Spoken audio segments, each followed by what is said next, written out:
ఇలాంటి అన్నం ఉంటే అసలు అన్న అనే పదానికే కళంకం తెచ్చారు జగన్మోహన్ రెడ్డి గారు అని చెప్పేసి వైఎస్ షర్మిలారెడ్డి గారు జగన్మోహన్ రెడ్డి గారిని ఉద్దేశించి వ్యాఖ్యలు చేశారు. అసలు అయితే మళ్ళీ ఈ యొక్క అన్నాచర్యల పోరేంటో మరిన్ని విషయాలు తెలుసుకోవడానికి మనతో ఉన్నారు సీనియర్ జర్నలిస్ట్ డాక్టర్ కనకదుర్గ గౌరమణి గారు. మేడం నమస్కారం అండి. నమస్తే అండి. మేడం, షర్మిల గారు ఈరోజు ప్రెస్ మీట్ నిర్వహించి మాట్లాడుతూ నిజంగా ఇలాంటి అన్న ఉన్నందుకు బాధేస్తుంది, అన్న అనే పదానికి కళంకం తెచ్చాడు జగన్మోహన్ రెడ్డి అని చెప్పేసి మాట్లాడుతున్నారు. ఒక చెల్లిగా ఇలాంటి వ్యాఖ్యలు చేయడం ఇంతకుముందు ఎన్నోసార్లు వ్యాఖ్యలు చేశారు, ఎన్నో రకాల వ్యాఖ్యలు, బట్ ఇంకా ఈసారి కొద్దిగా ఘాటుగా మాట్లాడినట్టు అర్థమవుతుంది. ఏంటండి, ఇప్పుడు వైఎస్ వివేక్ రెడ్డి హత్య జరిగి 7 ఏళ్ళ 8వ ఏడు ఆవిడ మాట్లాడుతూ ఉంటే తండ్రి చనిపోయిన రోజు ఏం మాట్లాడాడు అవినాష్ రెడ్డి? ఆవిడ కోపం రాదు అక్క అంటూనే మాట్లాడాడు కదా అవినాష్ రెడ్డి. మరి షర్మిల స్పందించరా? 5 ఏళ్ళు ముఖ్యమంత్రిగా ఉన్నావు, ఏం చేసావని అడిగింది ఆవిడ మొత్తం అన్నీ కూడా చెప్పుకొచ్చింది. మీరు చంద్రబాబు నాయుడు మీద వేద్దాం అనుకున్నారు, మొత్తం తీసుకెళ్ళి నరికి నరికి నరికి అందే ఆవిడ. 7 సార్లు ఎంతో వాడింది ఆ పదం. అంటే ఎంత వేదన! నరికి నరికి నరికి నరికి అంటూనే అసలు మీకు తల ఇలా బయటకు వచ్చేసింది కదా. దానికి గంగిరెడ్డి గారు కుట్లు వేయడము, దానికి సహకరించింది మీకు తెలుసు అభిషేక్ రెడ్డి విచిత్రమైన వ్యాధితో పోయాడు, మొత్తం 7గురు చనిపోయారు. ఏంటిది? కేసు ఇంతవరకు తేలలేదు. అవినాష్ రెడ్డి అమాయకంగా మాట్లాడతాడు. ఎప్పటికైనా ముప్పే ఈయన బతుకుంటే అని అవినాష్ రెడ్డి అనుకున్నాడని కూడా చెప్పింది ఆవిడ. ఇవాళ కుండ బద్దలు కొట్టింది షర్మిల.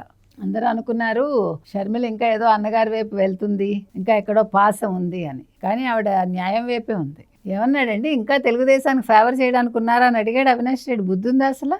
ఏం మాట్లాడుతున్నాడు? ఎట్లా చనిపోయాడో మీరు చెప్తారు? మా అన్నకే ముందు తెలిసిందని చెప్పింది కదా. పొద్దున్న సాక్షి చెప్పింది 7 తర్వాత. మా అన్న అక్కడికి వెళ్ళి గుండెపోటు కాదు అని అక్కడే అనౌన్స్ చేశాడని చెప్పింది కదా. ఇవాళ ఫస్ట్ అసలు ఎవరు ఫోన్ చేశారు భారతీరెడ్డికి? భారతీరెడ్డిని ఎందుకు విచారించలేదు, జగన్మోహన్ రెడ్డిని ఎందుకు విచారించలేదు? అజయ్ కల్లాం వచ్చి కింద చెప్పాడు కదా. ఎవరు ఫోన్ చేశారనే విషయం ఇంతవరకు తెలుసా భారతీరెడ్డికి? ఇవాళ అన్ని మళ్ళీ ఆవిడ మొత్తం సీన్ రిపీట్ చేస్తూ మాట్లాడారు. మీ కళ్ళ ముందు వివేకం సినిమా కనిపించింది, అవునా? ఎంత అద్భుతమైన సినిమా అది. ఒక యాత్రని పడగొట్టింది, అవునా? వివేకం సినిమా ఒక యాత్ర సినిమాని పడగొట్టింది. ఏంటండి అసలు? ఇప్పుడు మనం ప్రజాస్వామ్యంలో ఉన్నామా? మనం సిబిఐ అంటుంది, సిబిఐకి వద్దని ఆ రోజు మా అన్నయ్య చెప్పాడు. తిని వెళ్ళి సిబిఐని అడిగింది ఎవరు? సునీత. ఆ రోజే సిబిఐకి అప్పచెప్పుంటే కథ వేరేగా ఉండేది అంటుంది ఆవిడ. అన్నీ చాలా పచ్చి నిజాలు మన కళ్ళ ముందు అలా ఉంచింది ఆవిడ. మళ్ళీ శర్విత అయినా కూడా ఈ కేసులు అన్నీ కొత్తగానే ఉన్నాయి. నాకు ఎక్కడ నచ్చుతుందంటేనండి, షర్మిల నిర్భయంగా టాపిక్ మర్చిపోకుండా పాయింట్ వైజ్ మాట్లాడతారు ఆవిడ. అది రాలేదు జగన్మోహన్ రెడ్డికి. చూడకుండా 10 నిమిషాలు, ఒక 2 నిమిషాలు మాట్లాడలేదు. ఈ అమ్మాయి మొత్తం మాట్లాడిందంతా చూడకుండా తను అట్లాగే బట్టి పట్టినట్టు ఎక్కడా లేదు. పాయింట్ వైజ్ చెప్పుకుంటూ వచ్చారు. విన్నవాడు ఎవరికైనా కూడా ఈ కేసులో ముద్దాయి ఎవరో అర్థమైపోతుంది. అసలు ఎందుకు చంపారు? ఇప్పుడు ఎంపీ సీటు ఈ నాకు కానీ లేకపోతే షర్మిలకి కానీ అండమే కదా ఇంత అనర్థానికి కారణమైంది, అవునా? రాజశేఖర్ చంపారు అన్నారు. రాజశేఖర్ మామ అని ఆవిడంది. మామ అని ఎందుకు అంటున్నానంటే అతను చుట్టరికం ఉంది అని చెప్పుకొచ్చింది. ఇవాళ మీరు షర్మిల మాటలు విన్నాక మీకు ఎక్కడ చిన్న సందేహం కూడా ఉంటే పోతుంది అది దెబ్బకి. అన్న అనే మాటకే కళంకం అంది అంటే ఆవిడ ఇవాళ విజయమ్మ గారు కోర్టుకు వెళ్ళిందా మళ్ళా? అదేది సరస్వతి పవర్కి సంబంధించి నేను బినామీని కాను అని చెప్పింది వాళ్ళ ఆవిడ. ఎంత బాధాకరం అండి అసలు. ఒక తల్లికి కొడుకుతో పోరాటం చేయాల్సి వస్తే ఆవిడకి రాసి ఇచ్చాక మళ్ళీ మీ పెత్తనం ఏంటి? ఆవిడ ఎవడికి రాసుకుంటే మీకెందుకు? అంటే మీకు బెయిల్ రద్దు అవుతుందని భయం. ఎవడి స్వార్థం వాడు చూసుకుంటున్నాడు. ఇక్కడ అవినాష్ రెడ్డి స్వార్థం అవినాష్ రెడ్డిది. ఎంత అమాయకంగా మాట్లాడుతున్నాడు అవినాష్ రెడ్డి.